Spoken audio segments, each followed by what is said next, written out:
Olá, sejam bem-vindas a mais um episódio do Pode Protagonizar. Eu sou a Monique. Eu sou a Gabi. Eu sou a Marina.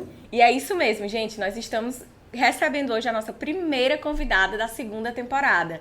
E essa segunda temporada é graças ao apoio de vocês que seguiram, curtiram, compartilharam a nossa primeira temporada. E agora a gente vai seguir com mais conteúdos. E a gente sempre lembra, né? Não deixem de seguir as nossas redes sociais, no Instagram, a gente está também no Spotify. Tem muito conteúdo aí espalhado pelas nossas redes sociais para vocês acompanharem. E agora não vamos mais demorar, vamos dar início à nossa segunda temporada. Solta a vinheta!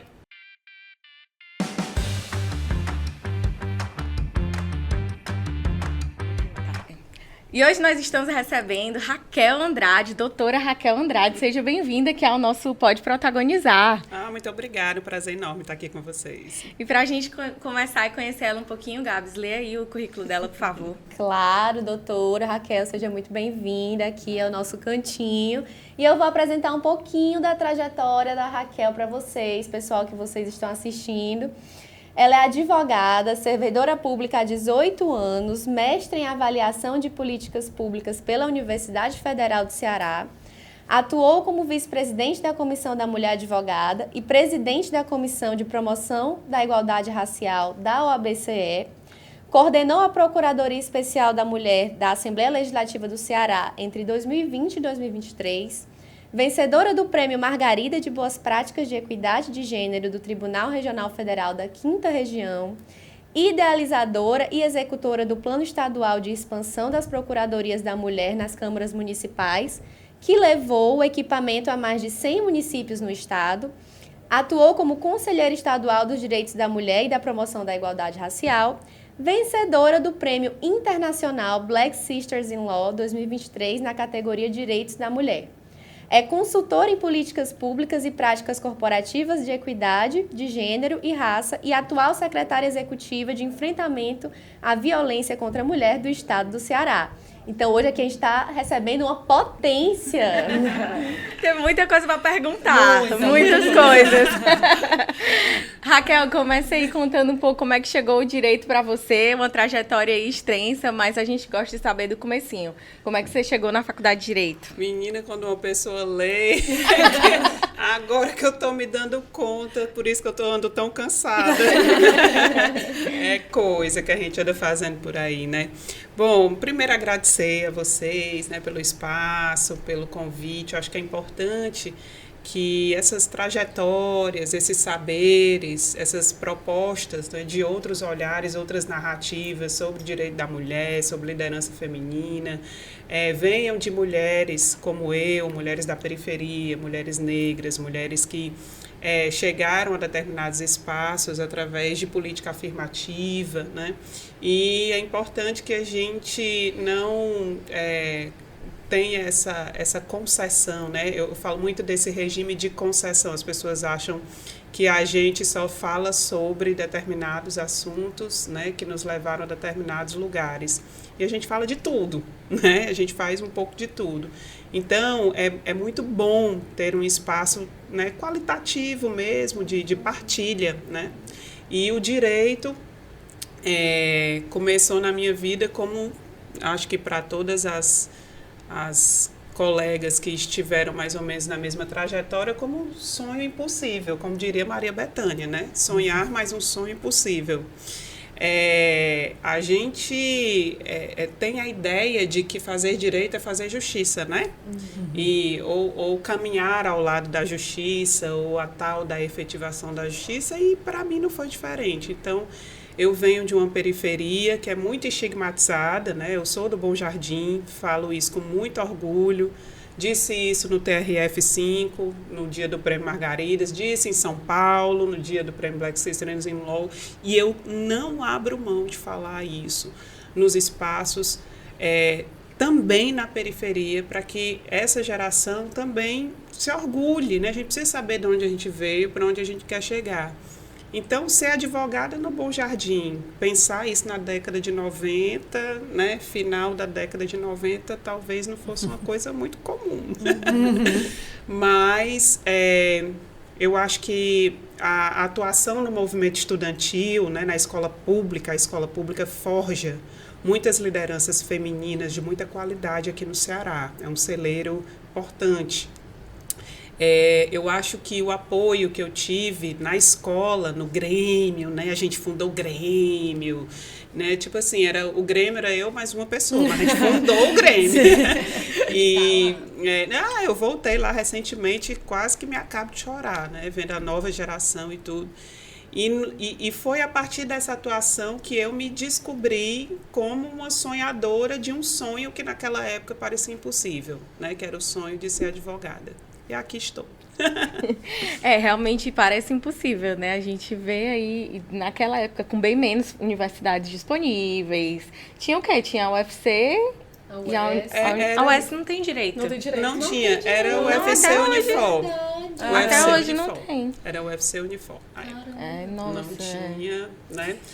E aí, há algumas universidades privadas com as políticas afirmativas por meio de incentivos fiscais do governo, porque a política afirmativa ela veio também como uma política de incentivo fiscal, né? O FIES e o ProUni. Sim. Então, algumas universidades aqui, que na época nem eram universidades, eram faculdades, implementaram o curso de Direito, porque tinham essa promessa, né, que o governo, com a política afirmativa, ia, né, ter ali uma fatia, né, dos alunos e alunas para manter o curso, né? Porque faculdade privada é lucro, né?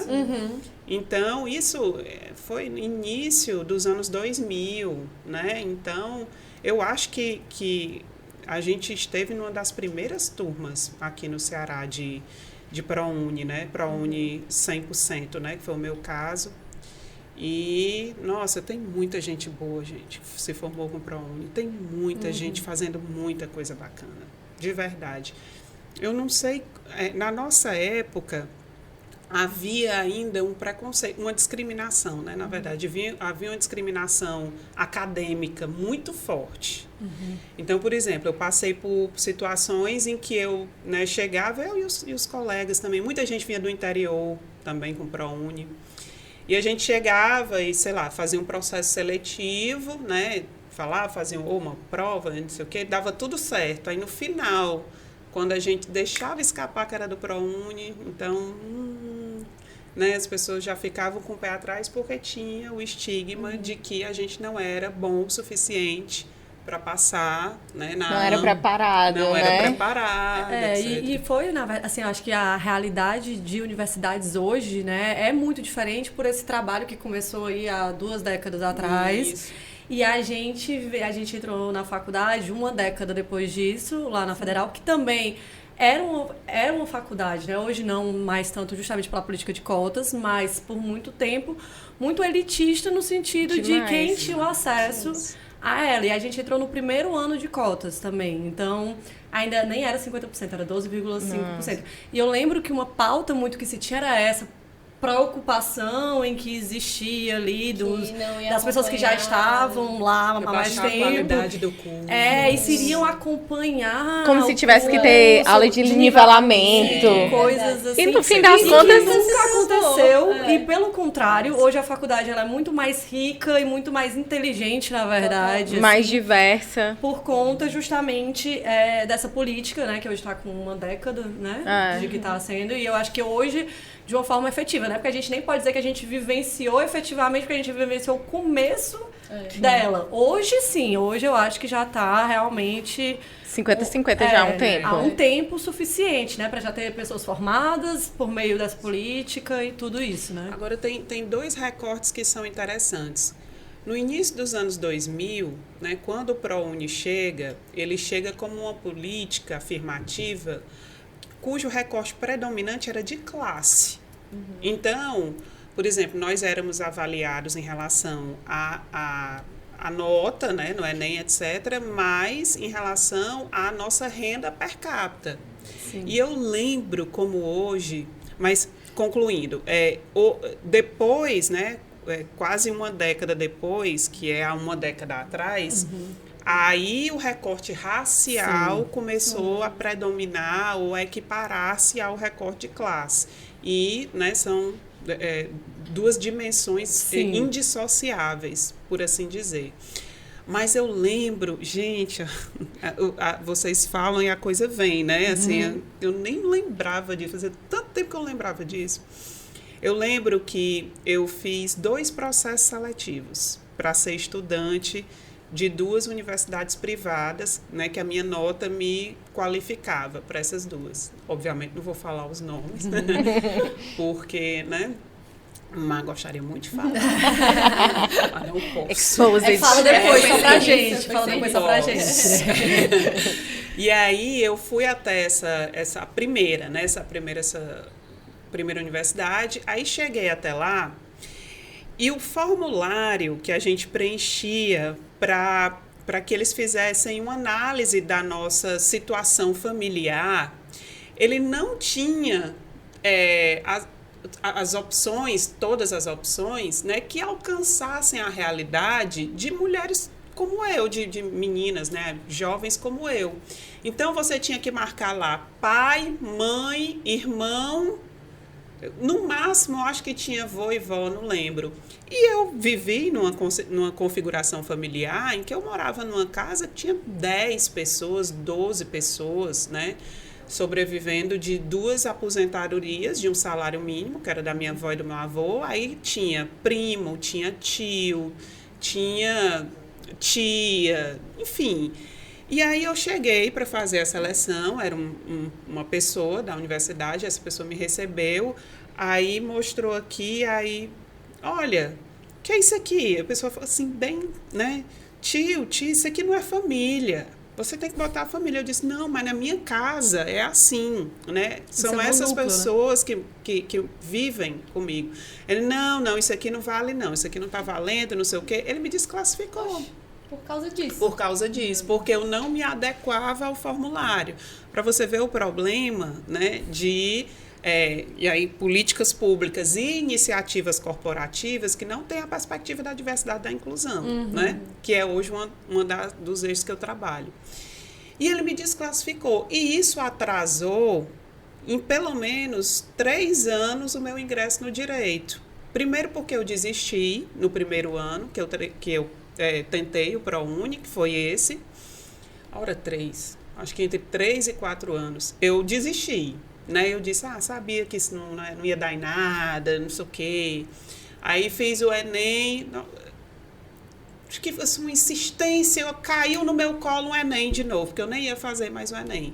Porque a gente tem que comer, a gente precisa trabalhar, né? A universidade, para nós, uma chance de um ProUni, era uma coisa muito secundária. Eu não chegava em casa e a minha família dizia, né, no final do dia, eu à época já com 18 anos, 18, 19, minha família não dizia, aí, você entrou na faculdade? Não, minha família, e aí, conseguiu trabalho? Sim. E aí, vai ganhar quanto? E aí, quais são as contas que você pode pagar, né? Então, isso atrasou o meu ingresso no direito. Obviamente, eu não voltei a essa universidade, que é bem renomada hoje, inclusive. Poderia ter a honra de ter me tido como egressa, né? Perderam. E aí, fui numa outra e tudo. Mas, assim, gente, vocês não têm noção do que a gente passou. A gente que começou a efetivar, a usufruir dessa política pública, né? E o que a gente passa ainda hoje nos bastidores institucionais, corporativos, acadêmicos, né? Esses pormenores que são violências, né? Violências de gênero, de raça ou gênero raciais, eles atrasam muito o nosso desempenho. Eles atrasam muito a nossa ascensão, atrasam muito que a gente alcance determinadas oportunidades, né?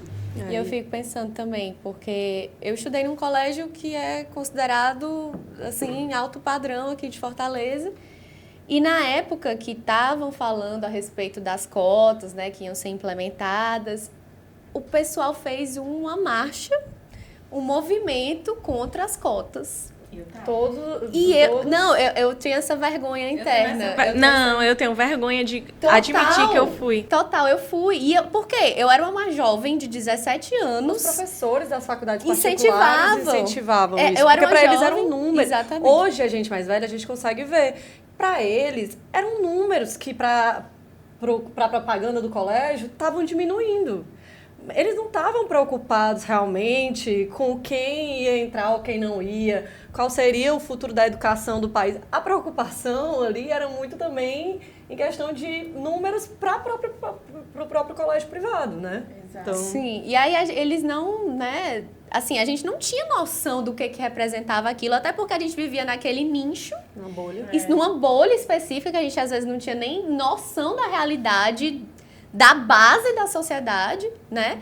Pra chegar lá, defender uma coisa e a gente entrar na UFC, né? Que é o nosso caso, que a gente estudou lá, e se deparar com o que é Com a a vida, verdade. né? Com o que é a verdade. Então, assim, é um dos motivos que eu dou graças a Deus de ter entrado na UFC, de me permitir conviver, de sair da bolha, de conviver com diversas realidades para conseguir, né? Entender. Foi um grande privilégio que nós tivemos de Exato. sair, que eu acho que a gente não seria as mesmas pessoas. Agora eu não posso me furtar de fazer o comentário. Olha só, a gente no podcast, vocês estiveram inseridas há anos, né? Não vou dizer décadas, porque somos jovens. Mas há alguns anos foi uma coação acadêmica, né?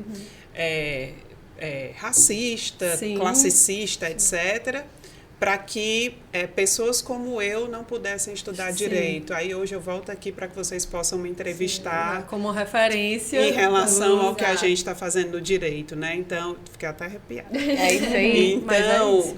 eu acho que a vergonha ela é pedagógica, mas já estamos reparando aqui, tá tudo bem, já estamos fazendo um movimento de reparação, tá tudo ótimo. A consciência já chegou, Já então chegou, já tirei a né? venda, já tiramos a Isso, venda. agora encontrar, e eu faço muito isso, eu não utilizo, obviamente, há exceções, mas eu não utilizo a pedagogia do constrangimento como ferramenta metodológica de inclusão, diversidade ou prática antidiscriminatória. Eu acho que ela não é eficiente. E aí eu digo, se eu, em algum momento, né, se é esse o exercício que a gente propõe, se eu, em algum momento, estive em um lugar de que hoje me envergonho, em que lugar estarei hoje eu para reparar a vergonha que me acomete? Então, é bem isso, né? É movimentar e ressignificar esses lugares. Porque, olha, a UFC, até pouco tempo, ela é ainda, mas Sim. era mais, né? Um lugar tão elitista quanto essa universidade que não Sim. olhou minha ficha. Porque quem passava no vestibular da UFC ou tinha nota suficiente para entrar na UFC era quem só estudava. E principalmente a tinha faculdade de condições, Direito, que até dentro principalmente. da própria UFC é reconhecida como uma faculdade elitista e Pois é. nesse lugar. Então, acho que tá tudo bem, vai dar tudo certo. Vai.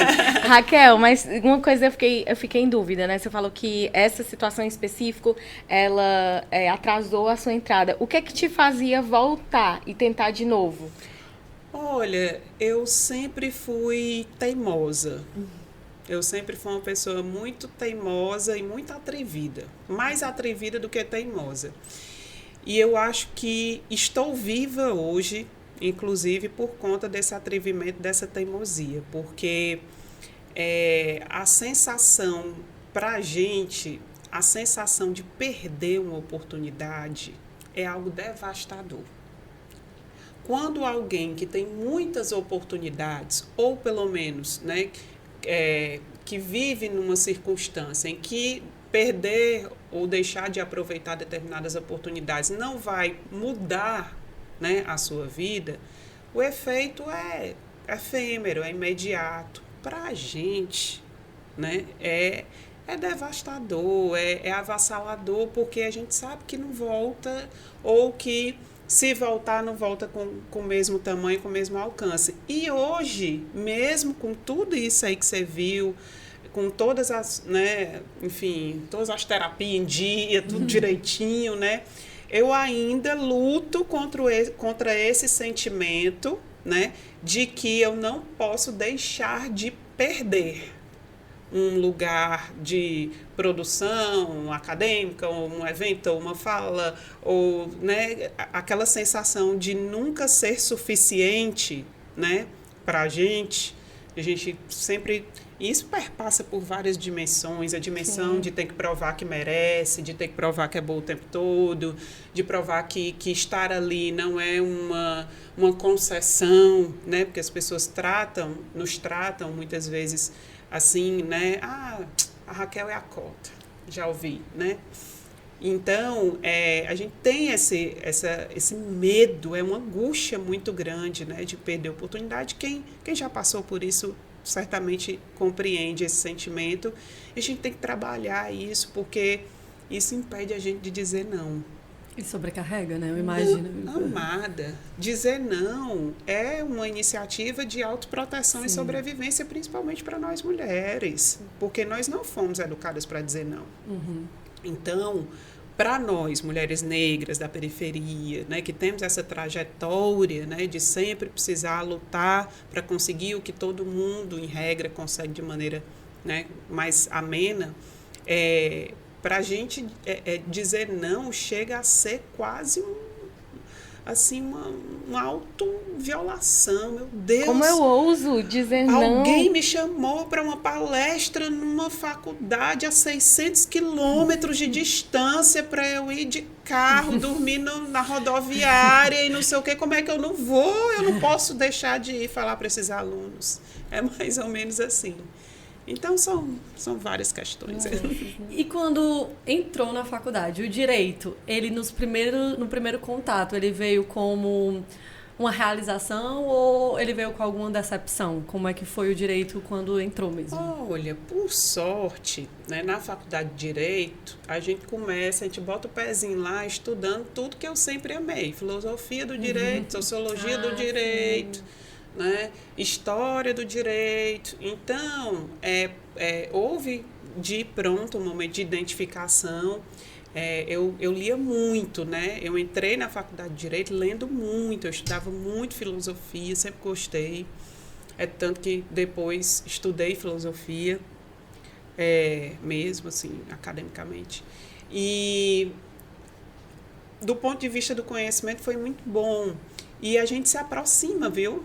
Naquela época, principalmente, a gente tinha o grupo dos pró-unistas e os grupos do FIES. O FIES não se misturava com o grupo.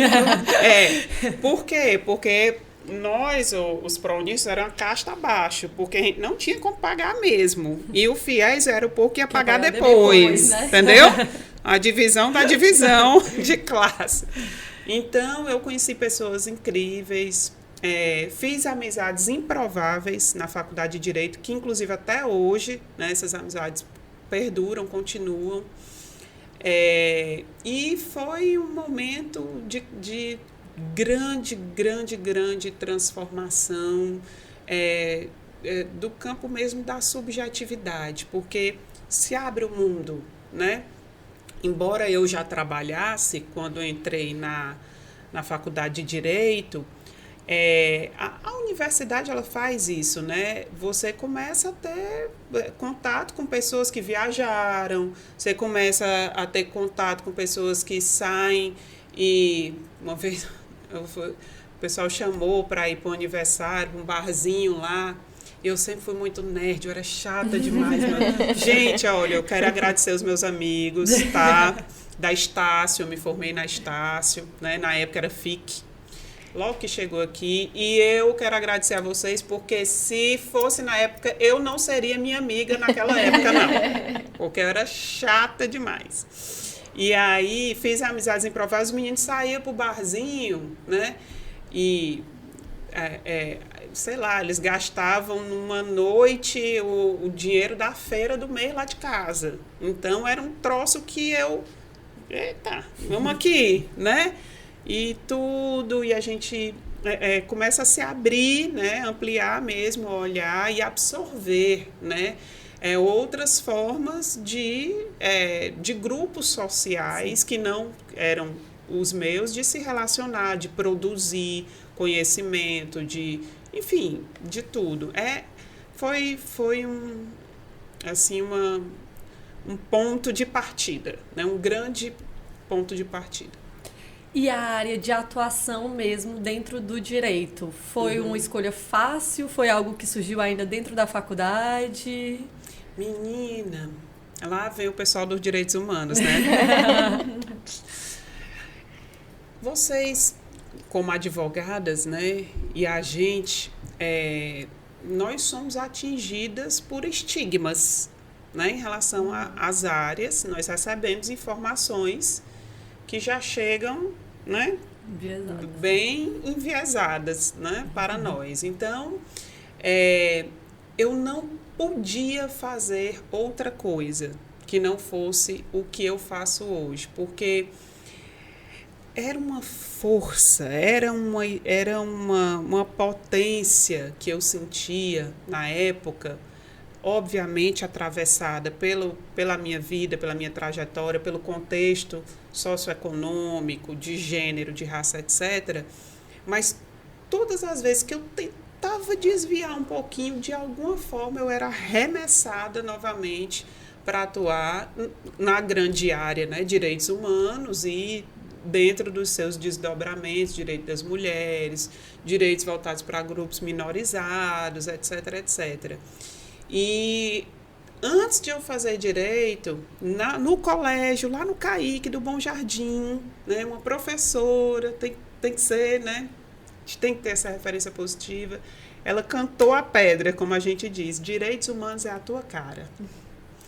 E eu não sabia nem o que era. Eu dizia, obrigada. Mal sabia. Parece bom, né? Mal sabia a bichinha que eu não ia ganhar dinheiro, que ia ser da turma que não ia pro tributário, né? Assim que a gente aprende. Povo do tributário, do empresarial, do direito internacional. Tá. Mas tá bom. Tá de boa. Mas e aí, na época da faculdade, você trabalhava também, né? E aí, trabalhei. chegou a estagiar, conseguiu encaixar? Estagiei. Olha, eu sempre consegui... É o contrário. Não pergunte-me como. Então, pergunte-me como? Não pergunte-me como.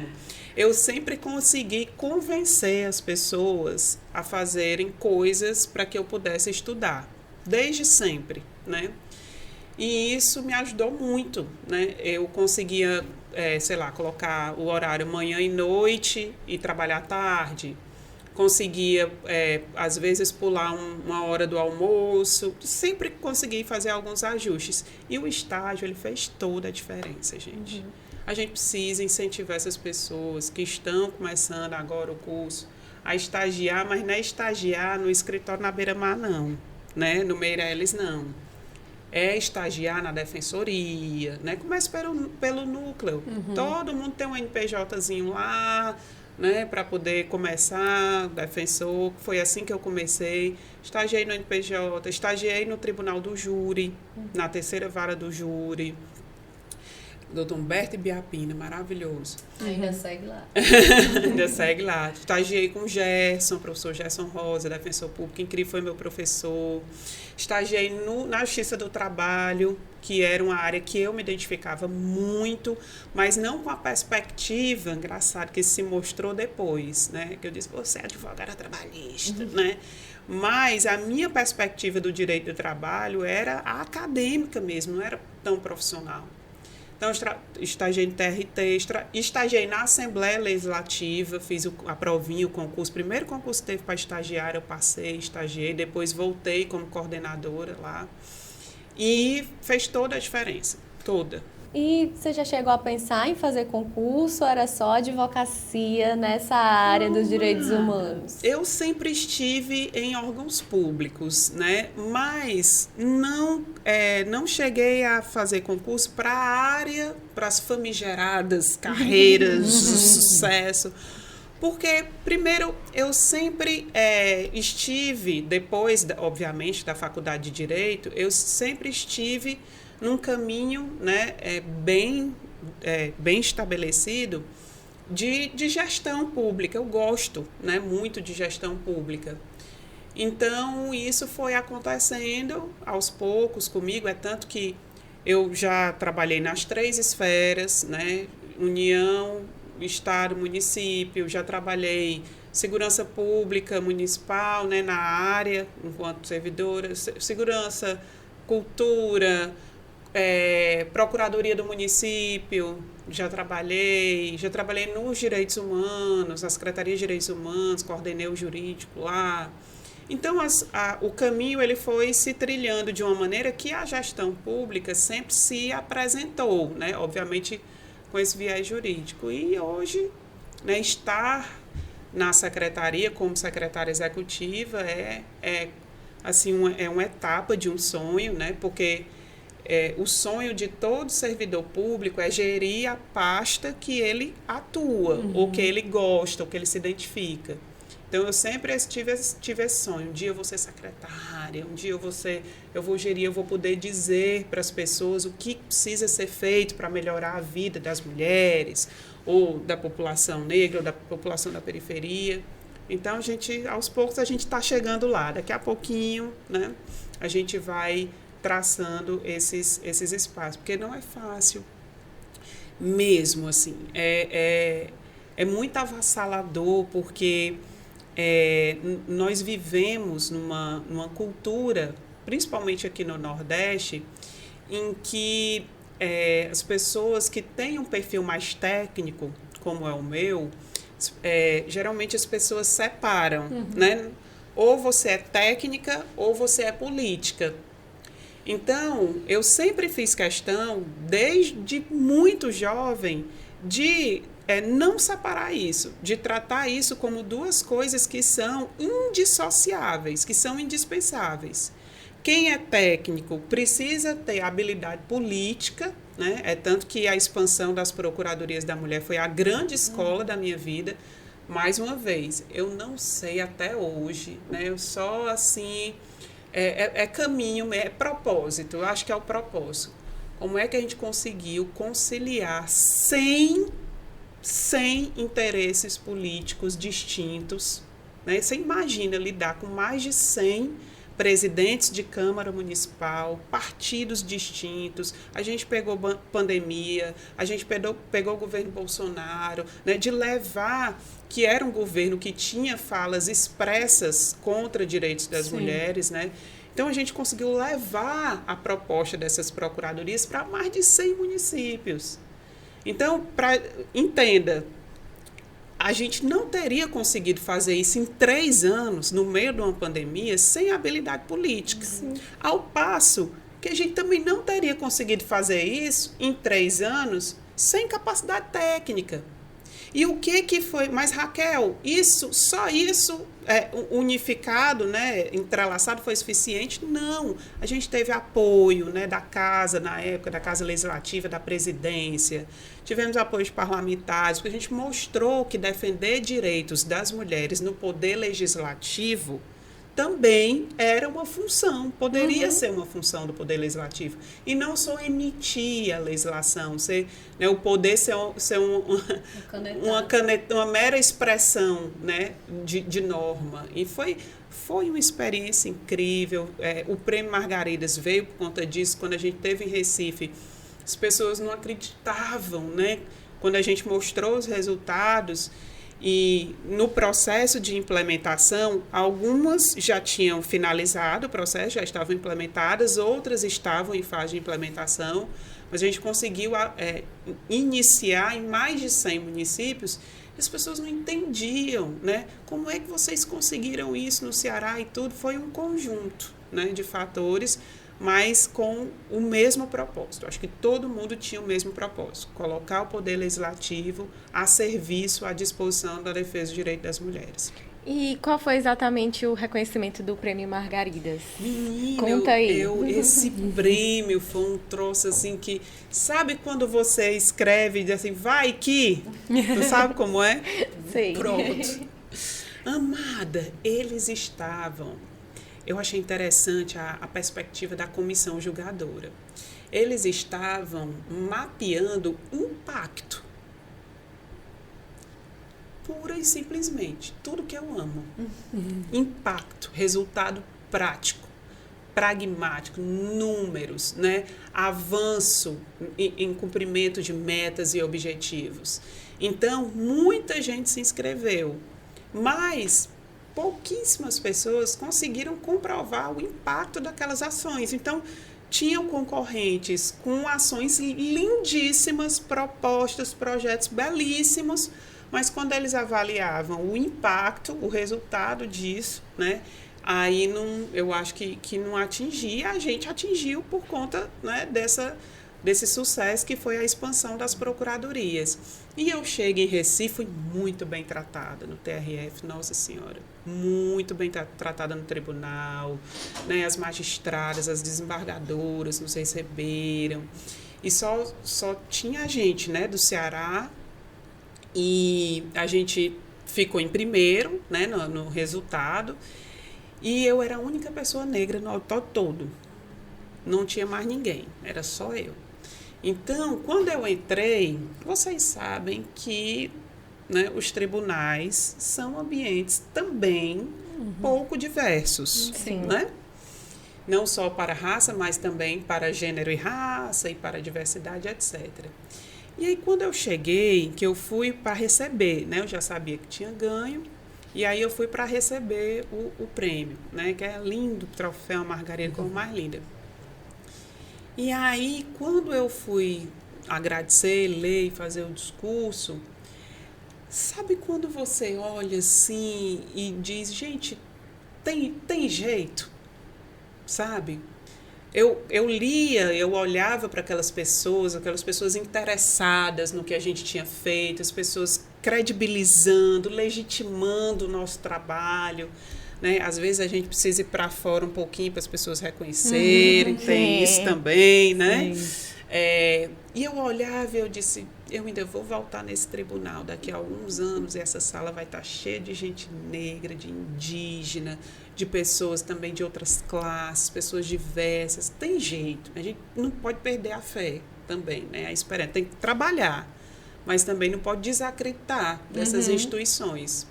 E também uma palavra que eu nem tenho um lugar de fala nesse sentido, mas aconteceu aqui trazendo um pouco de cultura pop, né? Um momento cultura pop. Aconteceu do Jay-Z, eu não sei se você viu o discurso que ele fez no Grammy, dizendo que o Grammy, ele boicota artistas negros. A Beyoncé, por exemplo, nunca ganhou álbum do ano, apesar de ser a cantora que... Ela de ser a Beyoncé. Ela é a Beyoncé e, além de ser a pessoa da história que mais ganhou Grammys, mas nunca ganhou o maior prêmio da noite. E o Jay-Z fez um questionamento sobre isso e ele falou, eu entendo, é triste, é frustrante, mas a gente não pode deixar de vir. A gente não pode deixar, porque num primeiro momento, ele poderia boicotar, ele estava ganhando um prêmio lá, e ele poderia dizer, eu não vou, vocês são uma instituição que é racista, vocês não premiam a minha mulher direito, e eu vou boicotar. E ele falou, não devemos boicotar, devemos ir e nos fazer presente para ir sempre criando. Por mais controverso que ele tenha em outros sentidos, essa fala, o que você falou, dizer eu era a única pessoa negra lá, mas eu estava lá e eu vejo que o futuro vai melhorar. E isso me fez lembrar um pouco desse comentário dele, que é importante ocupar, né? É importante ir. E nesse sentido de falar de você... às vezes está no lugar, acho que você frequentou muitos lugares em que você era a única mulher. E como era para você assim, enfrentar esse desafio? Claro, você se sentia à vontade de compartilhar. Como era que você fazia para, enfim, ter forças mesmo para continuar? Como é que você fazia? Pois é, a gente tem algumas questões, assim, eu acho que mais conceituais que a gente precisa até para entender, né, como isso afeta a nossa subjetividade. No Ceará, pelo processo nosso de colonização, nós não temos pessoas retintas, né, no Ceará. Então, como diz a minha amiga Johanna, lá do Juazeiro, que escreveu esse livro belíssimo, Saber-se Negra, é um processo. E para mim também foi, obviamente. E nesse processo, além de me reconhecer como única, né, em determinados espaços, não era só a questão fenotípica, era a questão de classe, não dá para dissociar. Né? Às vezes eu vejo assim, e aí aqui com todas as aspas possíveis, né?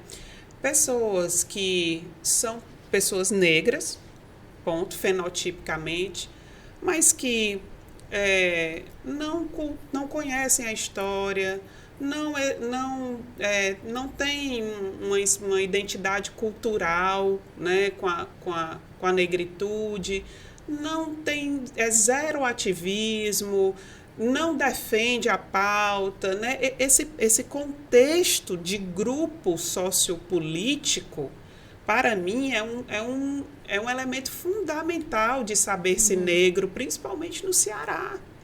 Né? A última pesquisa do IPES, 72,5% dos cearenses se reconhecem como pardos, pretos ou pardos, portanto negros. Cadê esse povo? Né? E aí eu digo, cadê esse povo? Nesses espaços que eu estou me referindo, né? No terreiro, na roda de capoeira, lá na mostra de Exu, lá no Dragão do Mar, né, na Roda das Pretas, no Beco do Tambor, na periferia. Né? Então, é muito complexo. E me afirmar nesses espaços, né, que são espaços institucionais, acadêmicos, mas, acima de tudo, que são espaços políticos, porque a nossa presença em determinados espaços é uma presença de afirmação política. Não é só estar ali, né? Não é só estar presente. Não, eu estou aqui. Mas de ter determinadas afirmações. Então, por exemplo, eu sento à mesa em determinadas reuniões ou em determinados eventos ou palestras e tal, e eu me afirmo como uma mulher que frequenta terreiro, que a minha fé é de matriz africana, da minha relação com a capoeira, que é uma relação de afeto, de proximidade, né, de afirmar, inclusive, né, a pessoas em relação a possíveis, né, afirmações que sejam discriminatórias, e a gente, olha, não é assim, vamos aqui.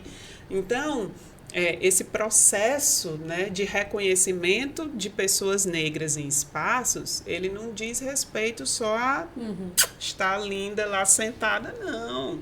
Né? Nós temos obrigações ancestrais, nós temos que abrir caminho para as outras.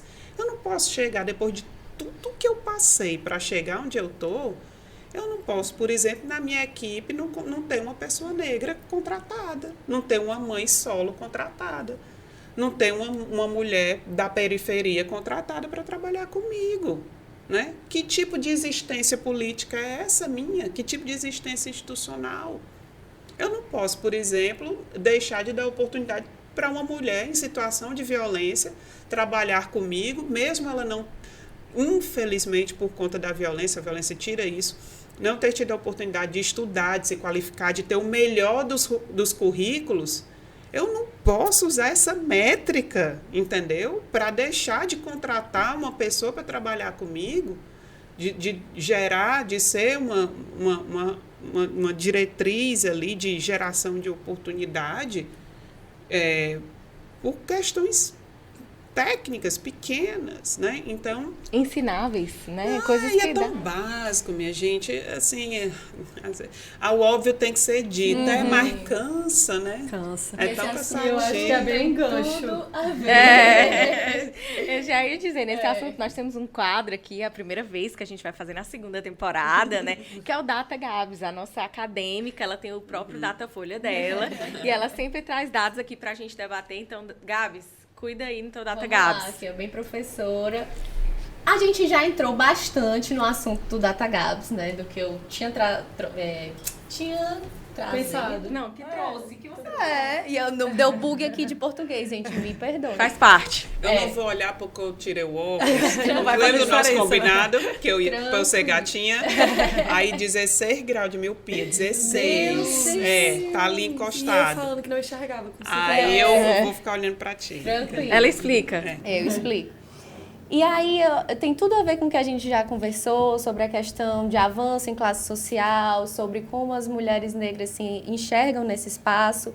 E quando eu estava pesquisando, né, justamente esses dados para a gente trazer, para a gente debater, eu me deparei com uma manchete que me chamou a atenção, né, que foi: preta, você se sente culpada pelo seu avanço social? Porque, assim, é uma vertente, a gente do direito tem uma mania de analisar as questões pela ótica do direito. Mas às vezes a gente não consegue imaginar qual tipo de violência psicológica que aquela pessoa está sofrendo, o que aquilo causa nela de outras maneiras, né? Porque existem diversos tipos de violência, a gente sabe. Mas como aquela pessoa se identifica naquele espaço, como ela se sente naquele espaço, quais são os tipos de doenças psicológicas que aquilo pode causar na pessoa, né? E era justamente isso que a manchete estava trazendo e a reportagem estava trazendo. E alguns dados que eu observei nessa pesquisa que eu achei relevantes para a gente trazer foi um dado do IBGE de 2022 que, entre todas as mulheres negras em idade para trabalhar, que somam 50 milhões no primeiro trimestre de 2023, apenas 44% dessas mulheres estavam empregadas. Ou seja, 22 milhões de 50 milhões. E outro dado que eu também achei assim forte foi uma pesquisa, essa sim de 2022, desenvolvida pela Organização para a Cooperação e Desenvolvimento Econômico, a OCDE, que disse que a gente vai precisar de 9 gerações para que 10% dos mais pobres consigam atingir uma renda média do que as pessoas geralmente ganham, né, da classe social média. E aí esses dados, eles impactam justamente nessa questão psicológica, que essa pessoa que foi ouvida na pesquisa, ela é uma psicóloga, né, doutorada, justamente nessas questões em relação às mulheres negras de avanço e de classe social. E ela deu um depoimento que eu achei assim, fantástico, né? Que ela fala, é preciso lidar ainda com o estranhamento social. Não apenas o seu estranhamento de olhar ao redor e não ver pessoas pretas, mas também com o fato de você entrar num lugar e as pessoas levarem um susto. Se você não consegue elaborar isso, corre o risco de não acreditar na sua própria potência. Por isso, junto com o estudo, é necessário trabalhar um arcabouço psicossocial. Então, eu acho que tudo que você falou é a materialização desses dados, é a materialização dessa pesquisa, né, que eu trouxe aqui para a gente abordar. E eu fico pensando, o que a gente pode fazer como sociedade, como políticas afirmativas? Eu sei que já existem várias, mas eu não sei, realmente eu me considero leiga nesse assunto, não sei se são suficientes, não sei o quanto a gente precisa avançar para que pessoas não precisam passar por isso, entendeu? De chegar num ambiente, ser a única pessoa preta e ter o teu estranhamento próprio e o estranhamento das pessoas, isso é surreal. Então, quando eu li essa matéria, eu trouxe assim, eu achei um assunto fantástico para a gente debater aqui na mesa. A saúde mental da população negra é uma pauta que tem, felizmente, né, tem ganho destaque, e eu acho que as violências institucionais, né, e eu falo institucionais no sentido amplo, né, são as grandes responsáveis por esse adoecimento coletivo de lideranças negras, né? Porque, veja, num primeiro momento que você fala, né, da questão da empregabilidade das mulheres negras. Mulheres negras, ou elas estão no serviço doméstico, ou elas estão na informalidade, né, em sua maioria. A empregabilidade, ela começa a se desenhar como uma regra, mas ainda não é. As mulheres negras, nós representamos 28% da população brasileira, minha gente. 28%. Então, é gente, né? É um grupo social relevante. Mas veja, o grande desafio para nós, né, é primeiro abandonar a culpa pelas que não conseguiram chegar, e é um processo também. A gente lá no Bom Jardim, a gente tem um espaço, promessa, eu sou a pessoa das promessas, aprendi com vó, dona Raimunda, né, fazia promessa para São Francisco, eu ouvi a missa todinha de São Francisco numa fita, mulher de Canindé que ela trouxe, tá, a fita toda decorada, aí eu obrigava a fazer promessa. A gente fez uma promessa que quando alcançasse determinado cargo ia fazer alguma coisa lá, né, aí lá na rua que eu cresci, e, gente, é uma rua muito estigmatizada. A gente tem um espaço lá para trabalhar, lidar, né, com essas problemáticas que atingem as mulheres, em especial as mulheres negras. Não vou dizer que é uma instituição, porque como é mantida com recursos próprios, né, é uma coisa ainda muito simples, muito raiz, né, como os jovens dizem. E aí, sempre que eu vou até lá, obviamente, eu tenho que lidar com meninas nas quais eu me vejo. Entendeu? Meninas com sonhos, meninas que estejam passando por uma situação de violência, meninas que perderam a fé ou a capacidade de sonhar por algum momento. E a gente que conseguiu, né, lidar com essas adversidades e alcançar espaço de liderança, a gente precisa abandonar a culpa, para que a culpa não nos ingesse. Culpa e medo é uma coisa que paralisa, né? Se a culpa me paralisar, como é que eu vou dar o retorno para a minha comunidade, para o meu território, né? A culpa. E a segunda coisa é realmente não deixar de ir, de voltar, de estar, de permanecer, porque é ali que a gente se fortalece. Se tem um remédio para essas violências institucionais que causam o nosso adoecimento, né, nesses espaços que não foram feitos para nós, esses espaços não foram pensados para nós, esses espaços são hostis a quem nós somos, a nossa história, a nossa maneira de falar, de relacionar, de vestir, de arrumar o cabelo, né? Esses espaços, eles nos hostilizam no dia a dia. Então, nós vivemos cotidianamente em espaços que nos expulsam, que nos repelem, né? E isso, obviamente, tem repercussões psicossomáticas, né? Mas a minha cura é o Bom Jardim. Esse processo, para mim, eu já reconheci que o meu processo de cura está no lugar de onde eu vim. Quando eu estou lá, eu me fortaleço, eu converso com minhas tias, eu choro, eu brinco, eu brigo, eu danço. Elas dão de mim, a gente tem zumba lá, amada. Eu não aguento 3 minutos de zumba. E aí é uma roda, é um cercar-se de mulheres como nós que fortalece quem nós somos. Uma rede de apoio. Entendeu? Mais do que rede de apoio. Porque rede de apoio, ela tem um viés muito prático, assim, né? Eu vou te apoiar numa coisa que você precisa. Ali, quando eu estou no Bom Jardim, com as mulheres, com as minhas amigas, com as minhas tias, com as minhas primas, é como se eu voltasse para reencontrar comigo, né? Porque esses espaços, às vezes, querem que a gente esqueça de quem a gente é e de onde a gente veio, né? Então, o Bom Jardim, ele não é só a minha cura, ele é o espaço onde eu fortaleço a minha subjetividade, de onde vem a minha força, de onde vem a minha esperança, de onde vem, às vezes... Olha, gente, é difícil, né? Não é... Eu prometi que eu não ia me emocionar, porque esse rima aqui, eu acho que ele borra. Olha, tem dia que quando a gente está lá no Instituto Esperança Garcia, óbvio que eu tinha que homenageá-la, né? E aí, pronto, Dia da Mulher, a gente estava lá, fez um café da manhã, teve zumba, fez bazar, etc. E aí a gente eu conversando com as mulheres e elas partilhando e tudo, parecia que de cada uma, né, eu levava uma pequena injeção de força. Porque às vezes a gente perde as forças, né? Principalmente como nós somos poucas em determinados ambientes. Então, por exemplo, eu fiquei lá 40 minutos conversando com uma mulher, mãe de 4 filhos, mãe solo, todas as dificuldades e tal, e não sei o quê, e ela dizendo, mas a minha zumba eu não abro mão, porque eu adoro dançar, eu me sinto bonita, eu me sinto forte, eu me sinto poderosa e tudo, e eu disse, gente do céu, eu devia ter vergonha de achar que eu não sou forte na frente de uma mulher dessa.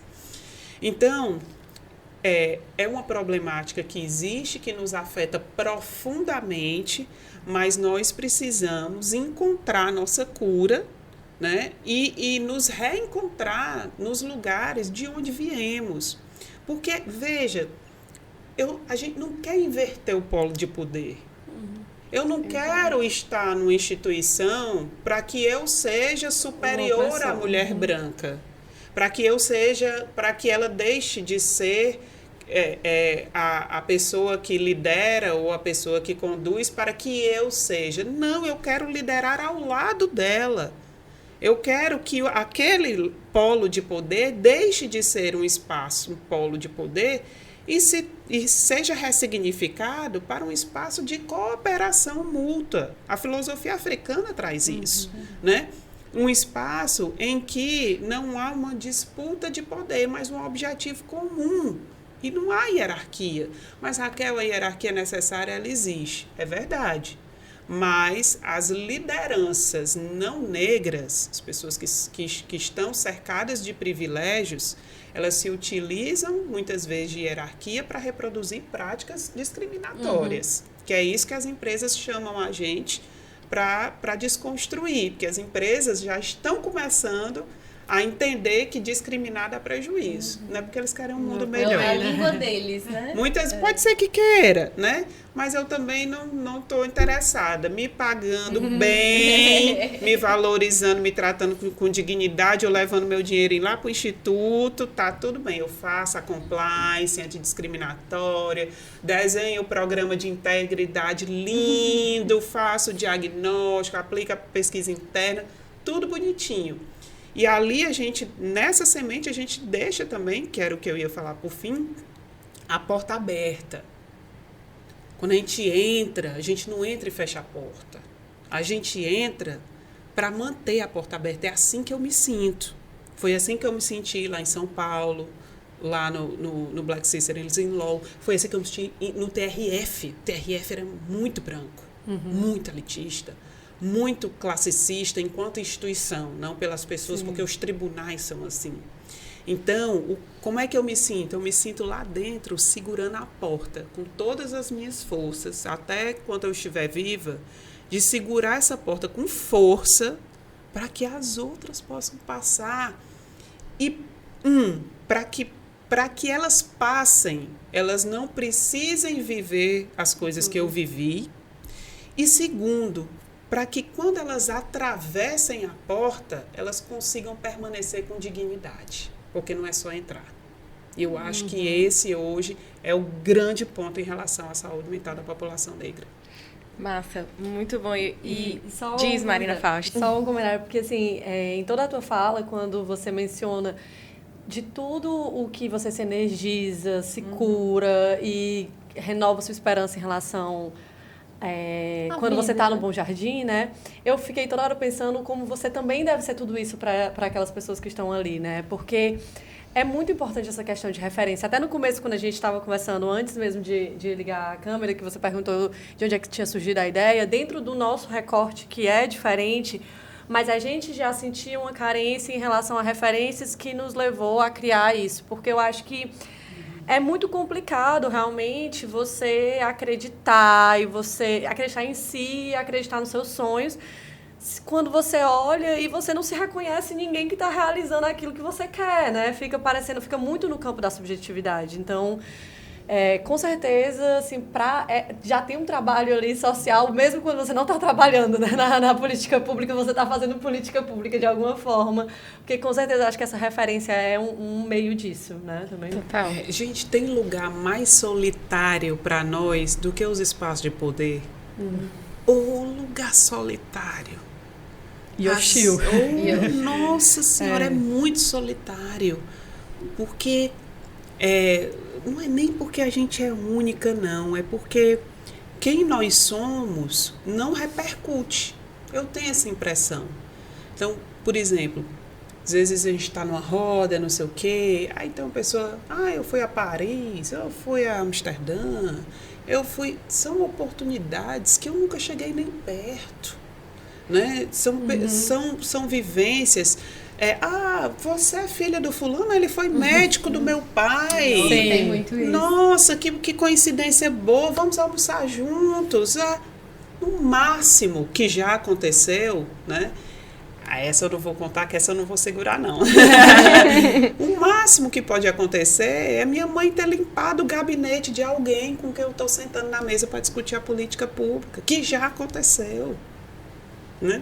Eu já subi em palanque, ocupando lugar de protagonismo com alguém que eu lembro, eu tenho clara a memória que eu ia com a minha mãe, né, para o espaço lá, o gabinete, no caso era o comitê, e aí a minha mãe precisava limpar tudo e a minha mãe me levava para ajudar a limpar, e eu limpava, isso com 10 anos de idade, eu acho, 9, 10 anos de idade. Então, hoje eu tô ali, ó. Hoje nós estamos ali lado a lado. Ah, Raquel, então você equiparou. Nem pensar. Eu ainda estou longe de equiparar por causa dessas construções, essas inter-relações entre famílias, que aqui é muito forte no Ceará, sim, entre famílias, entre negócios, entre network, interesse, viagens, não sei o que, isso aproxima, isso fecha negócio também, né? Então, eu tô caminhando.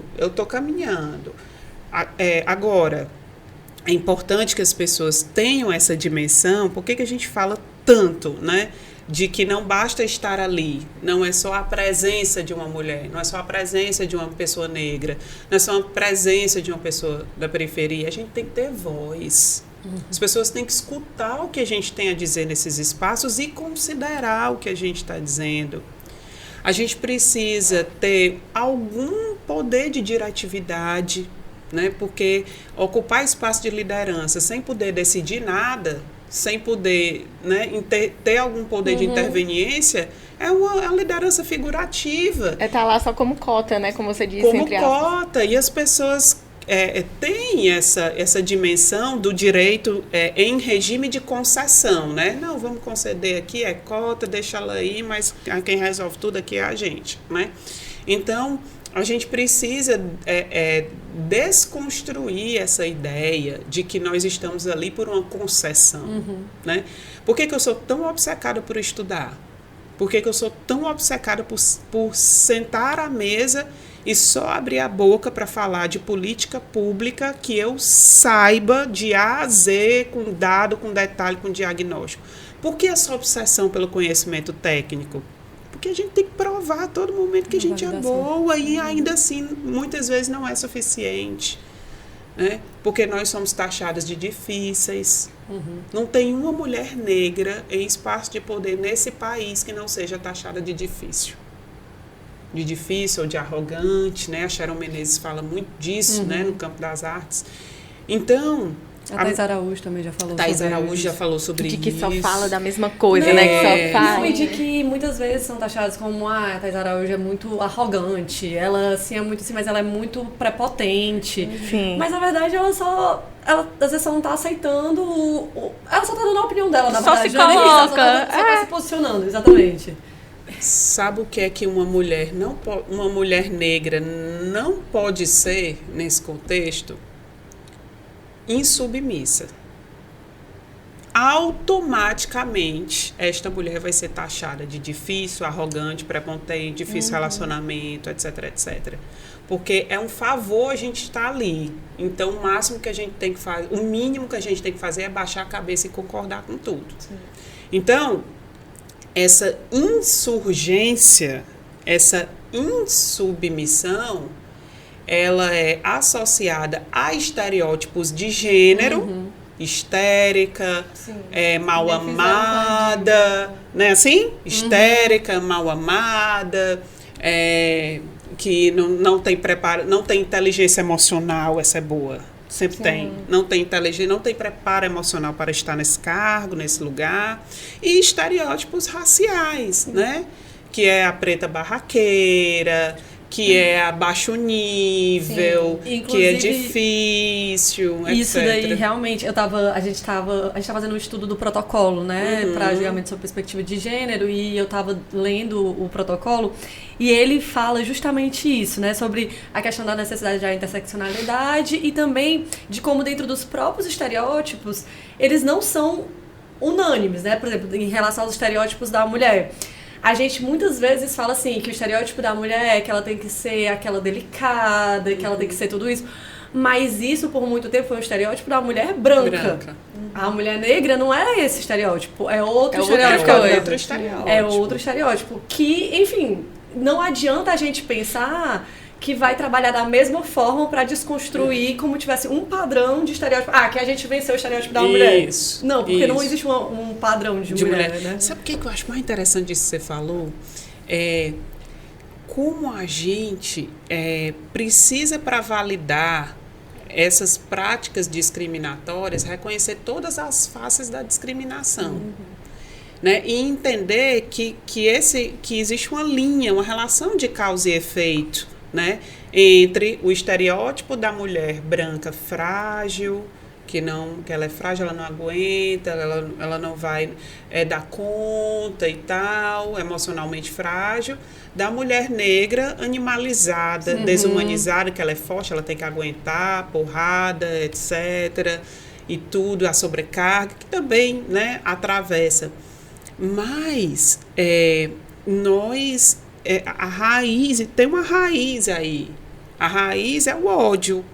É a aversão à misoginia em si, né? A aversão a essa condição de mulher negra. Inclusive, a gente escreveu um artigo sobre misoginia racial, né? A gente trouxe esse conceito num material de um curso e as pessoas estavam achando que eu estava exagerando. Misoginia racial, mas já não tem o racismo. Mas o racismo atravessa nós, mulheres negras, de maneira distinta, né? E, assim, eu vejo que nós precisamos nos aliar, né? De verdade, encontrar o nosso lugar. E aí, existe lugar de fala, né? Mas tem um lugar que é unânime, que é o lugar de luta. Sim. Então, eu acho que nós podemos convocar as pessoas a ocupar o lugar de luta contra o racismo, de luta contra a misoginia, né, contra esse patriarcalismo, né, e reconhecer, né, não tem como resolver um problema sem reconhecer. Não vai resolver o problema do racismo, do machismo institucional, da violência de gênero institucional, sem reconhecer nas práticas cotidianas, na academia, né, nos lugares de produção de conhecimento, de política pública. Então, precisa reconhecer os privilégios para desconstruir. Não tem como. Né? E dói. Reconhecer privilégio é admitir que precisa abrir mão deles. E abrir mão de privilégio é uma coisa um tanto quanto complexa, né? Entender, olhar para um ambiente e, nossa, realmente não tem nenhuma mulher negra aqui no setor, não tem nenhuma mulher com deficiência, não tem nenhuma mulher LGBT. E agora? Né? Então, a gente não quer que ninguém saia para a gente ocupar o lugar, não. A gente só quer se integrar e tornar o lugar mais plural. Só isso. E você falando assim, eu lembrei de uma coisa que você disse num evento que a gente foi do Dia da Mulher. Que você falou, a gente tem que pegar também, aqui já pulando para um outro assunto, a gente tem que pegar essas coisas que nos oprimem e transformar em produto e vender para, não sei se você lembra que você falou isso, e vender para fazer a transformação, para fazer um impacto. Falar pra a mesma ocular. língua das pessoas. Isso. Exato, falar a língua das empresas. Se a língua da empresa é dinheiro, vamos dizer que eles não estão lucrando com a falta de mulheres negras e etc. E aí, como é que você, que entrou esse trabalho no direito antidiscriminatório, né? Se assim a gente pode falar. Amada, muito bom.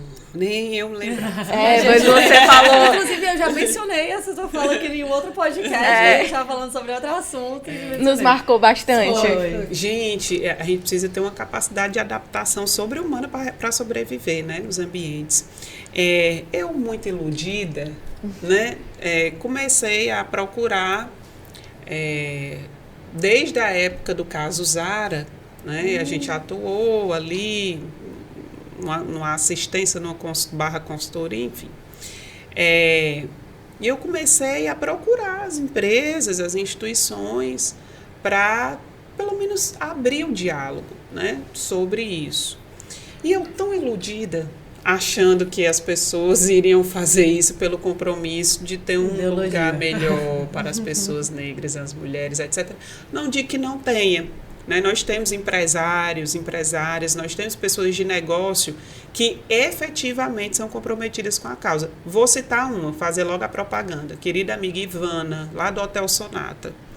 A Ivana é uma empreendedora que tem, assim, que transforma o negócio dela em algo com impacto social, que depois que eu conheci a Ivana, assim como a Enide Câmara, que é uma mulher fantástica aqui que trabalha com eventos, na prática eventos, aí eu passei a ter uma esperança. Eu disse, não, se elas estão aí, né, nessa classe, desenvolvendo esses negócios, e elas estão preocupadas, pode ser que haja outras pessoas também.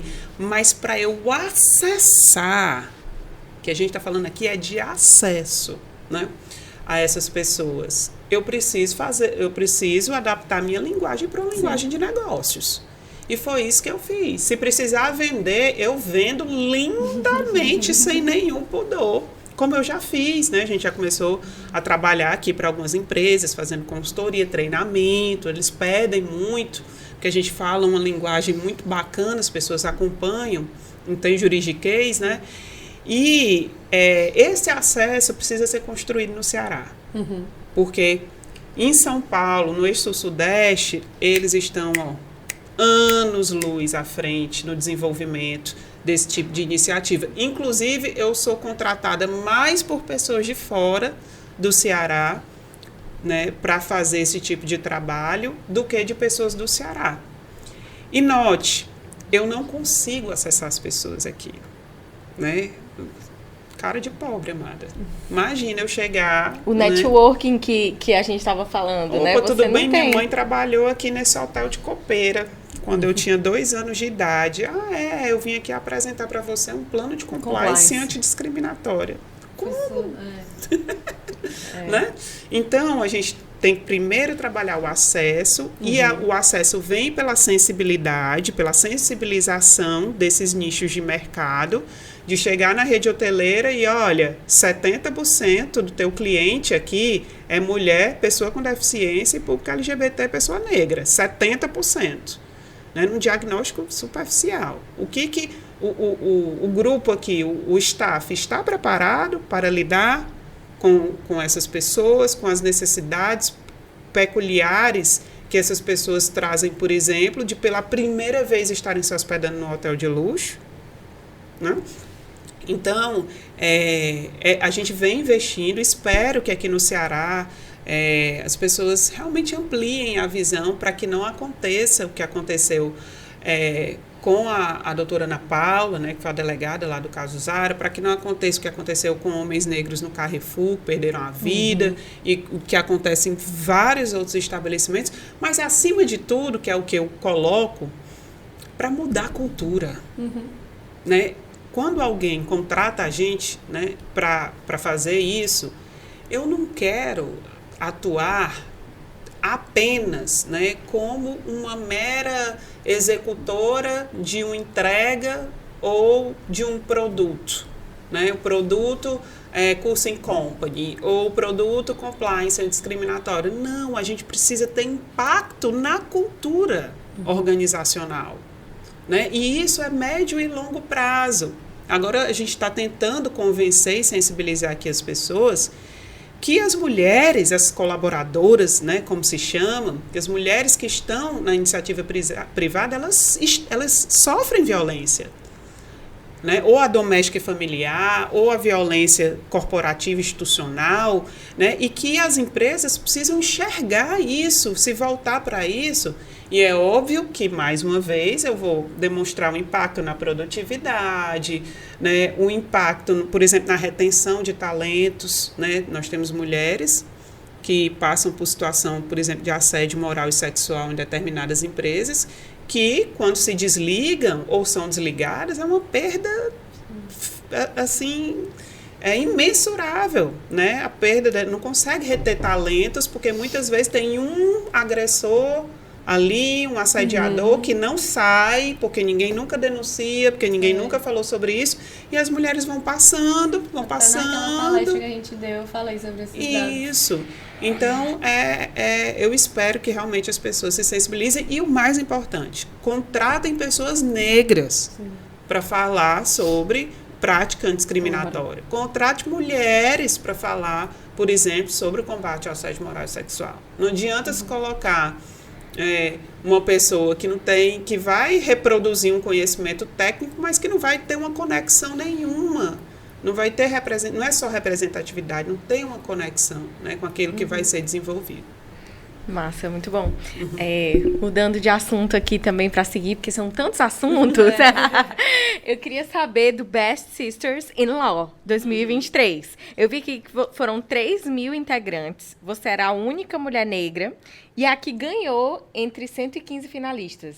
É isso? Confere? Isso. Na verdade, é um prêmio para mulheres negras. Ah, tá. São as mulheres negras mais admiradas. Ah, desculpa, era a única cearense.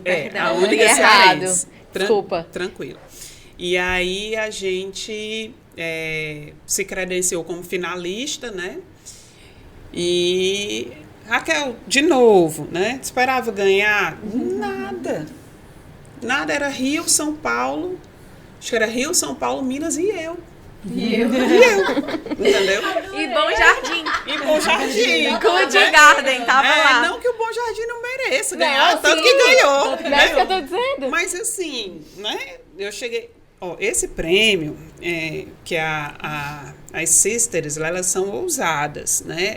É um grupo internacional de mulheres negras que se apoiam, fomentam negócios, né? Inclusive tinha a Rachel Maia, que é o supra, né, assim, daqui do ambiente corporativo no Brasil, não por ser mulher e preta, mas por ser uma grande CEO. Amada, o currículo dela... e assim, ela estava lá na premiação, né, e eu fiquei feliz de ser finalista, né? Num primeiro momento foi isso. Eu já fiquei muito feliz porque eu queria muito trazer para o Ceará. Eu só pensava nisso, né? De trazer para o Ceará, porque assim como, por exemplo, a compliance antidiscriminatória, né? essas políticas, essas iniciativas corporativas antidiscriminatórias, é tudo sul-sudeste. É tudo sul-sudeste.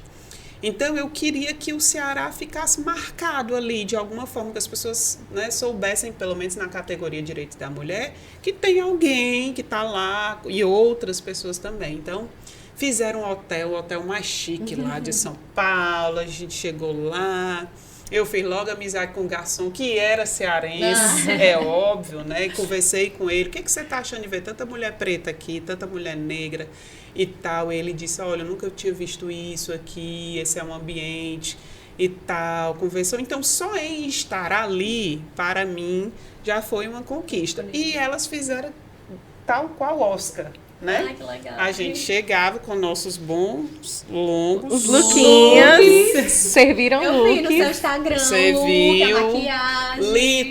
Lita RM Moda Africana, uma mulher africana Maravilhoso. que tem uma loja, ela faz à mão, tecido extremamente encorpado, que veste super bem. Procurem a Lita. Ela que fez meu vestido, ela fez meu vestido em 48 horas, se eu não me engano, meu ou foi Deus! menos. E agilizada. Ou menos, e agilizada. A gente vai botar na edição o vestido, a foto aqui. Linda. Bota o look. E aí, estava lá, belíssima, na mesa e tal. Aí, categoria, venceu, fulano, levantar, tudo. Aí, tinha lá, né, aí tinha que o povo, né, assim, era tipo uma advogada e modelo internacional. Era, querida. Tá aí, Eu viu? tava bem de enxerida. Tô brincando. E aí pronto, aí foi passando. Aí na hora que ela disse, na hora que eu olhei, assim, eu acho que tinham 3, 4 nordestinas, assim, que eu tive contato, né, todas as categorias. E aí eu disse, cara, eu só vou... Tá massa. Pra mim aqui tá de boa, isso mesmo, vai dar certo. Na hora que esta moça leu, a vencedora é Raquel dos Santos, aí eu não tinha treinado, porque as minhas amigas depois vieram falar que treinaram, né? Que a pessoa treina a cara que ela faz. Entendeu? Eu não tinha treinado, que eu... Entendeu? Foi natural a cara. Aí, como é que saiu? É tanto que eu nem botei na edição do vídeo que tá no Instagram. Depois eu vou botar. Primeiro eu baixei a cabeça, fiz assim.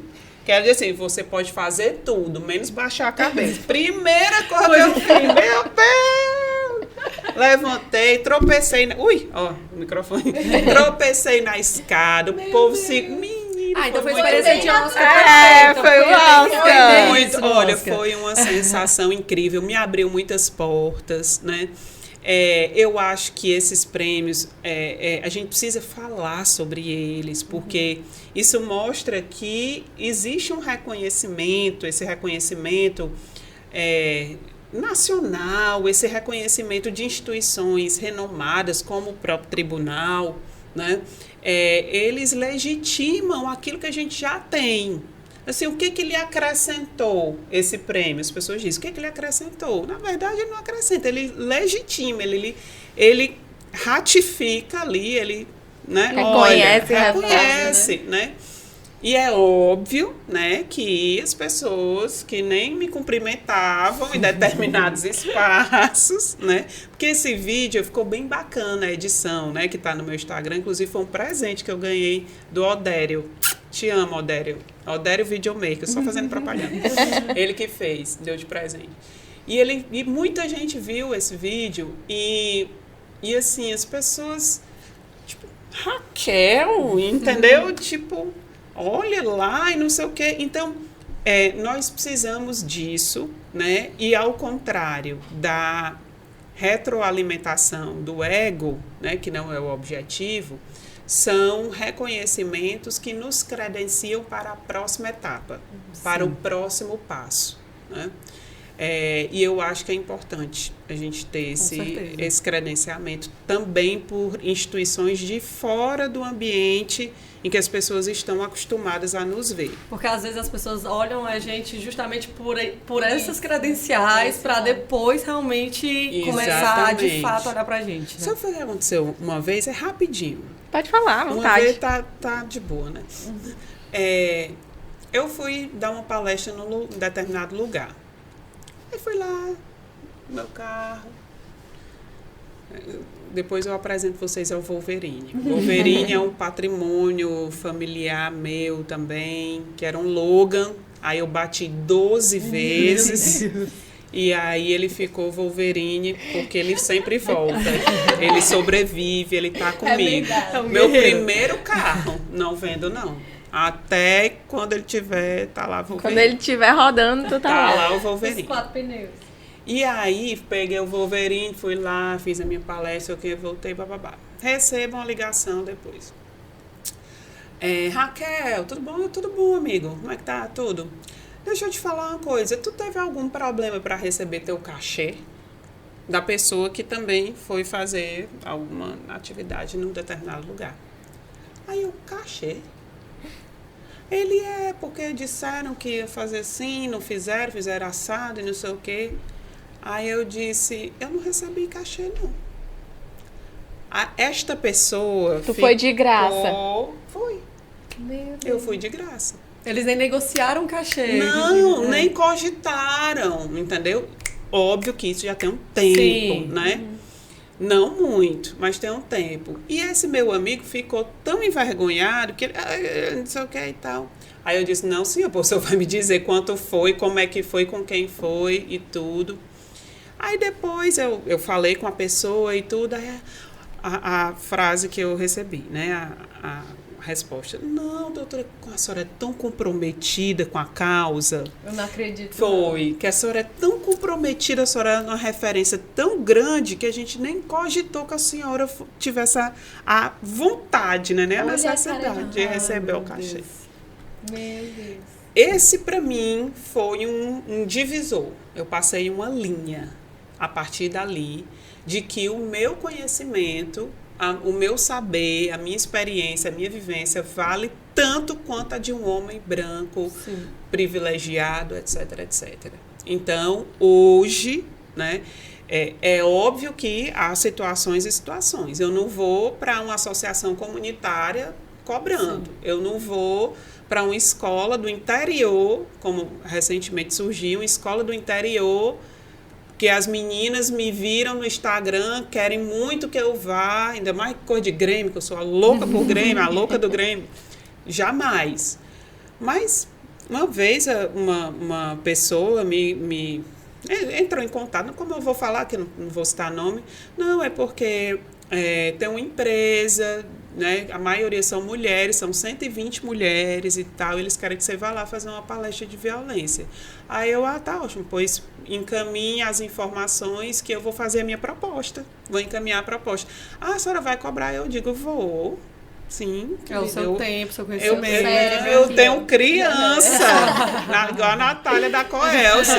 Querida, eu tenho criança, entendeu? Eu sou chefe de família. Eu tenho criança, eu tenho mãe, tenho um instituto.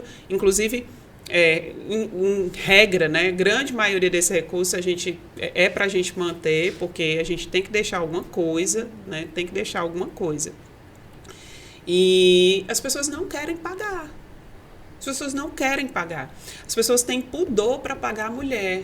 É impressionante. E coloca a gente num lugar em que a gente tem que justamente estar justificando, quando na verdade... Nem precisa, né? Deveria ser óbvio, né? É mais um óbvio sendo dito, né? Mais um óbvio sendo de cansa, né, amada? Acho que esse aí já entrou nos causos jurídicos. A gente já cumpriu aqui os causos jurídicos. Eu acho que agora não vai do gancho.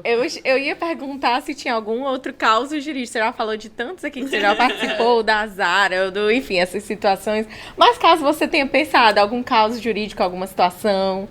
Olha, recentemente, vou te dizer, né? Eu estou licenciada como advogada por conta do cargo, né, na secretaria. Então, a gente atua na secretaria, faz as consultorias, eventualmente uma aula, etc. Mas aí os colegas me contratam como consultora nas ações, né? Porque a gente que, né, assim...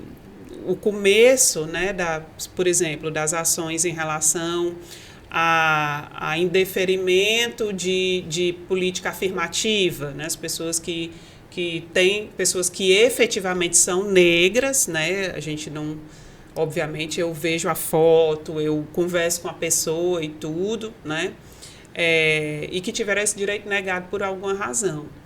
Então, recentemente, um colega me contratou para ser consultora numa ação dele, num processo dele, e aí eu fui conversar com a pessoa, né, que foi aprovada num concurso desses, né, da nossa área, um concurso muito bom, fora daqui, de tribunal, etc.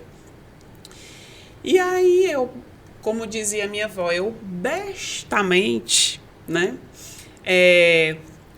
conversei, expus toda a estratégia, isso é típico, vocês já devem ter passado por isso.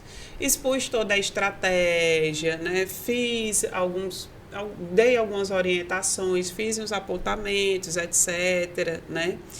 E aí, né, conversei com meu amigo, olha, Raquel, muito obrigada, eu precisava, né, desse direcionamento, desse apoio e tudo, tal.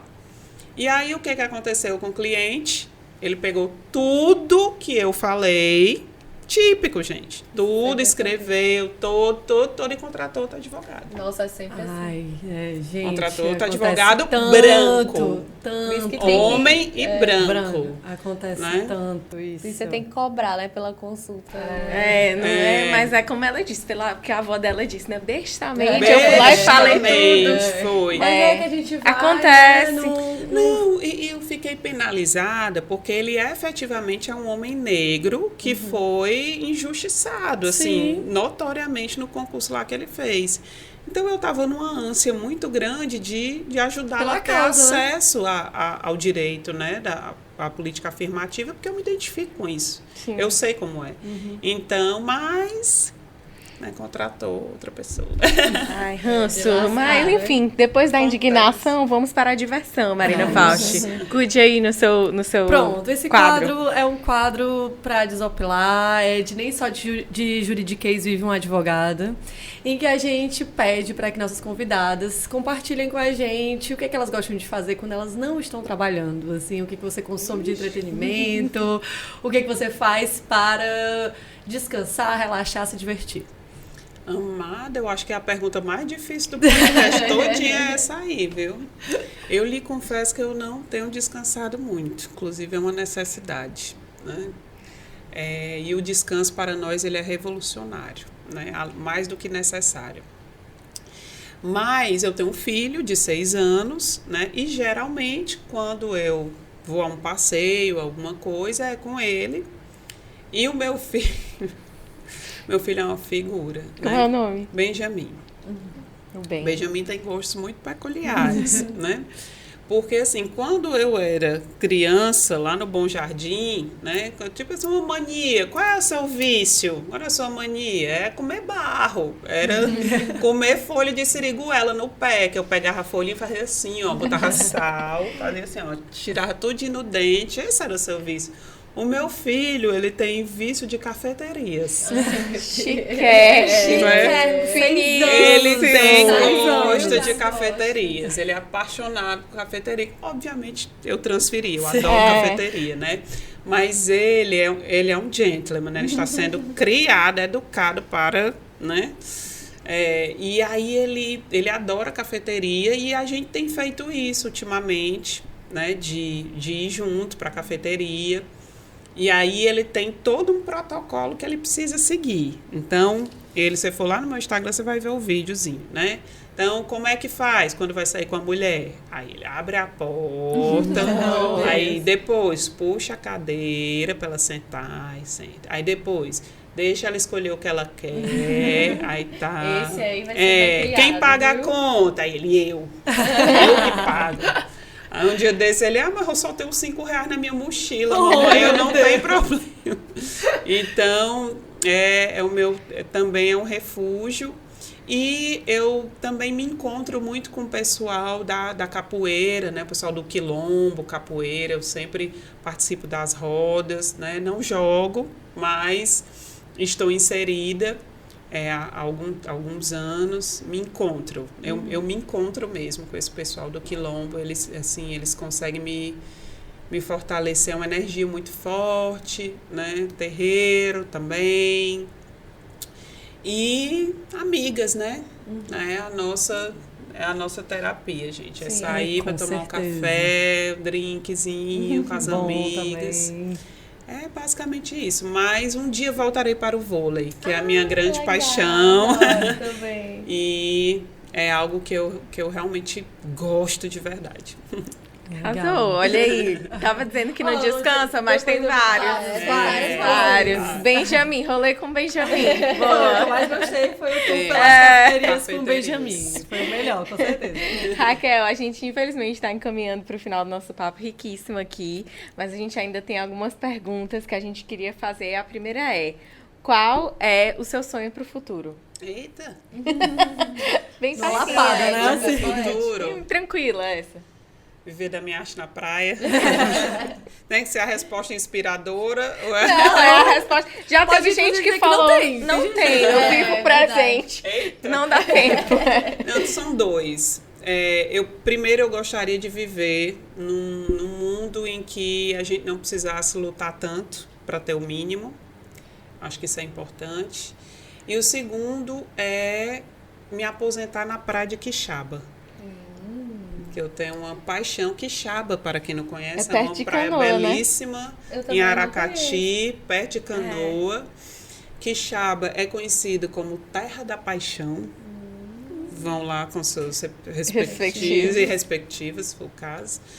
E eu não sei fazer arte na praia, mas eu cozinho muito bem. É uma arte? Então, é uma um tipo arte, de né? arte. Casinha, eu quero voltar para o começo. O sonho é esse, é voltar para o começo. Casinha simplesinha, redinha, praia, tranquilidade e descansar. Sim. Nós precisamos descansar em algum momento, né? E dizer, bom, até eu minha quero parte. viver esse momento. As pessoas ficam romantizando, né? Nós nunca deixaremos de ser ativistas, nós nunca deixaremos de estar na luta, de sermos mulheres de luta. Eu acho que a gente tem que traçar uma linha, sabe? Eu acho que até aqui A luta, ela é incansável, é diária, ela é indispensável, etc. Mas, a partir dessa linha, é óbvio que no nosso cotidiano, onde a gente estiver, a gente vai vivenciar o que a gente acredita. Mas esse não vai ser mais o único propósito da nossa vida. Hoje, eu digo a vocês que o único propósito, minha vida gira em torno disso, em todos os aspectos. Né? Desde a educação do meu filho, né? Até o meu trabalho, mas a minha vida gira em torno disso. Eu gostaria de ter o privilégio de futuramente, em relação a esse propósito, ter feito a minha parte, ter dado a minha contribuição e descansar um pouco. Perfeito. E viajar um pouco, se for possível, conhecer outras coisas, ter acesso a outras coisas que a falta de tempo ou ainda de condições objetivas não me permitiram, né? E não sentir culpa. Perfeito. Não sentir culpa. Arrasou. Perfeito, colocação. Finalizando as nossas perguntas filosóficas, o que é que a Raquel de hoje diria para a Raquel que estava ingressando na faculdade? Eita. Não desista. Não desista. Não desista. Não deixe de ser quem você é. Não deixe de ser quem você é. É a única coisa, foi a única coisa até hoje na minha vida que eu tenho certeza de que eu não me arrependi e jamais me arrependerei de ser quem eu sou. Máximo. Perfeito. Muito bom. Um grande final. Muito bom. Grande finale aí com muita poesia, mas também muita luta, muitas coisas aí que a gente ouviu aqui. Gente, encerrando esse episódio. Raquel, queria te agradecer demais pelo seu tempo, por você ter vindo aqui, dar sua contribuição. Tenho certeza que esse episódio vai inspirar muitas mulheres e muitas, enfim, pessoas que estão em situações que você já passou. Enfim, parabéns por tudo que você fez e que vem ainda mais luta, mais conquista, mais coisas pela frente. Aí depois você se aposenta, mas ainda vem mais algumas coisas primeiro. Vamos passar o final de semana, né? Por enquanto. Mas é isso. Muito obrigada mesmo. Eu também queria agradecer, Raquel, a sua presença. Eu acho que a gente teve trocas riquíssimas, né, aqui. Espero também que o pessoal, o público que está assistindo aí, consiga se identificar, consiga levar lições para a vida e consiga implementar no seu dia a dia, né, essa luta diária que você trouxe aqui. E espero que a gente consiga manter aí um canal de comunicação, fazer ações juntas, porque a sua luta ela é muito admirável. Estamos juntos nela. Eu também faço das palavras das meninas as minhas. Agradeço por topar, vir aqui compartilhar a tua trajetória. Eu realmente saio daqui sempre muito inspirada e na tua história eu saio extremamente inspirada. Já me convido aqui se tiver ações aí no teu instituto, que eu fiquei com muita vontade de conhecer. E é isso, muito obrigada mesmo. Muito obrigada, gente. Já o convite já está feito, certo? Vai ser um prazer enorme. Parabéns pelo que vocês estão fazendo, né? Vocês estão fissurando ali essas estruturas, essas macroestruturas, né? Por meio de uma iniciativa como essa, a gente precisa causar essas fissuras para enfraquecer as barreiras, né? Para que a gente consiga desmantelar esses lugares onde nós não somos referência, né? Onde nós não estamos no lugar do verdadeiro protagonismo, né? Daquele protagonismo que realmente movimenta ali as engrenagens. Então, assim, meninas jovens, me permitam chamá-las de meninas, né? Moças jovens, inteligentes, atuantes, comprometidas, tragam mais pessoas negras para falar aqui, mais pessoas que vieram da periferia, com essas histórias, inclusive para falar sobre assuntos outros, né? É importante a gente ressignificar esse referenciamento.